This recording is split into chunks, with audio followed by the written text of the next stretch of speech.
A yield curve is a graph where you have time to maturity on the horizontal axis and uh, yield to maturity on the vertical axis.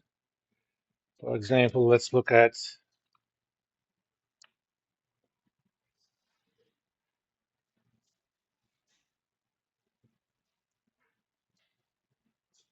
if you look at a 1 year bond, current yield for that is 397. On the other hand, 10 year bond is 380, 30 years 414, 5 year 357, what have you. There's kind of a reason behind the structure of that. Let me give you the examples of how that curve right now looks like.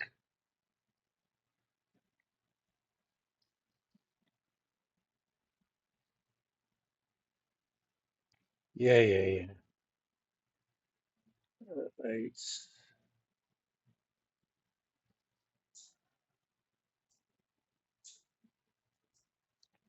currently that's uh, the blue one is 1 year ago, what it looked like, and the black curve is what it looks like today. It's kind of has an interesting shape. It goes down until about it's 5 years, and after that it goes up. And we're going to talk about why it looks that way. In kind of normal times, yield curves are typically upward sloping, but when there are expectations that short-term interest rates are going to go down in the near future, as we do now, it may have shapes like that. All right, let's talk about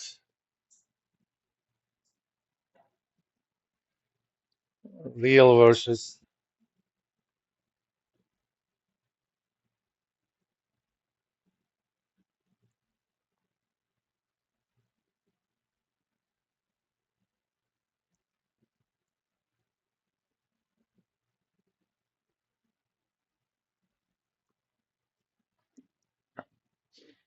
The return that you get without any inflation adjustment is called the nominal return. So nominal means,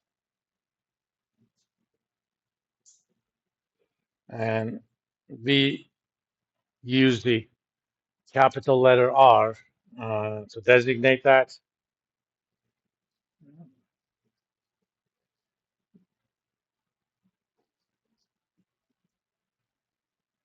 Returns without any inflation adjustment.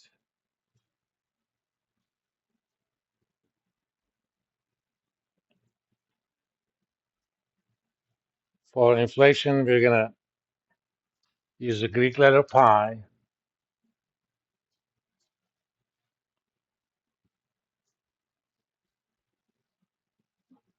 Rate of change of, I'm going to put this in quotes, scare quotes, general prices. Governments do these with the price indices. One of the most popular one is the so-called Consumer Price Index or CPI. But even there are variations. For example, you can look at the core CPI, the overall change of price levels without using food and energy, because those tend to be a lot more volatile. For example, yesterday, because of what's been going on in the Middle East, oil prices jumped, and more than likely, if it continues a little bit, you're going to see that in the pump prices. That's why I filled up yesterday. By the way, if you live close to Frankfurt gas prices are 20 cents cheaper than here. I don't know why. It's the county taxes, maybe. Uh, Normal times in US, this number varies anywhere between 1.5 to 2.5%. During COVID times, it was originally negative, and there wasn't much activity going on. In fact, it was very low. But after COVID, among other reasons. There were also supply chain issues, and McDonald's could not find people to hire at $12 an hour in states where the minimum wage was 7.25, which is the federal minimum. That's what Kentucky is. McDonald's was hiring people at $15 an hour. Of course, there was a lot of stimulus that also created demand. Both of them combined, those numbers went up as high as almost 10%. We're now back below 3. One of the reasons Fed increased interest rates from 0 to over 5.25. Now we're down to 4.75. It's expected will be around 2.5 to 3 in terms of interest rates within 2 years. So you could expect the housing markets, for example, to be pretty good starting this summer and the summer after that. And the so-called real rate of return, we're going to use the small case. This is returns after inflation is taken into account.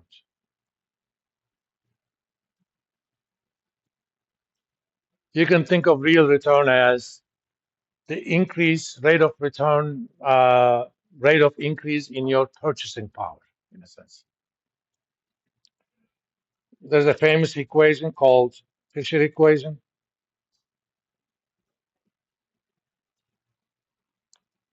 Okay, who else came late? You were Moses, right?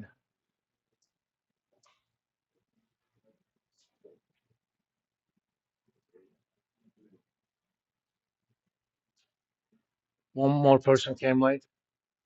Name? Murray.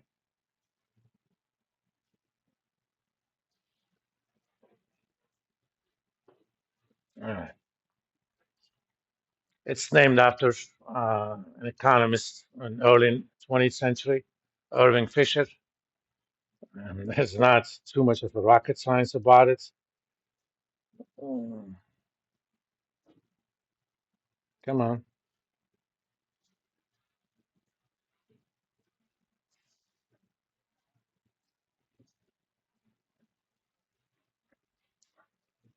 It basically says 1 plus the nominal return is equal to 1 plus the real return times 1 plus inflation rate. This is an exact relationship, but you could also see nominal return is approximately equals real plus inflation. This is an approximation.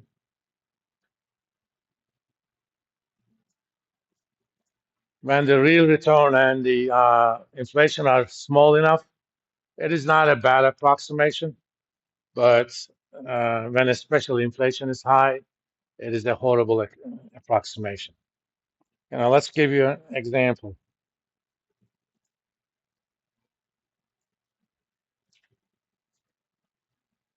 Suppose your nominal return is 10%.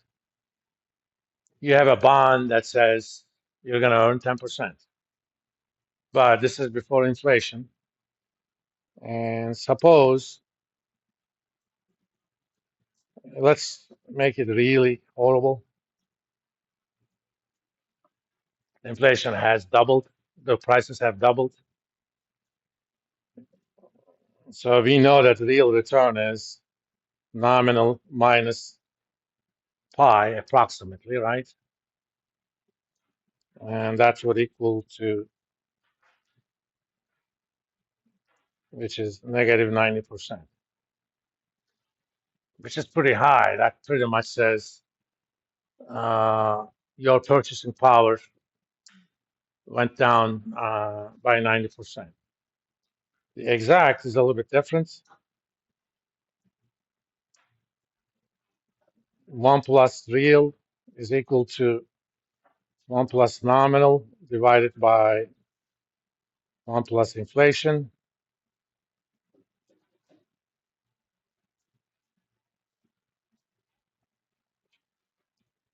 So that's 110 divided by 2 minus 1, which is going to be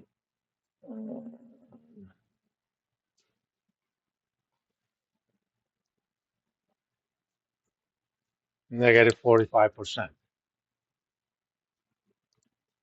Just for the hell of it. Yeah. So that approximation fails horribly. I mean, it's still a big negative number. In this day and age, especially when you can use calculators and or Excel, there's no reason why you should ever use the approximate formula. And if you get stranded on an island and you have no volleyball to talk to, and some of you guys, maybe all of you, may be too young to understand this reference. Do you know what I'm talking about? Uh, the Tom Hanks movie where he talks to volleyball when he was stranded on an island. And you keep yourself sane by making mental arithmetic exercises. Sure, you go ahead and use that. But other than that, there is no excuse. So in an exam, if I ask you something like real return or the implied inflation given the real and nominal, you can be sure that I'm going to have the approximate as one of the choices, and that's going to be the wrong answer. All right? Just use the exact one. You have no excuse. I mean, I'm going to allow you to use Excel in the class. All you have to do is prepare yourself a little template, enter the inputs. It's so simple, I'm not even going to do it for you. Okay. You can kind of understand it this way, the meaning of the real returns.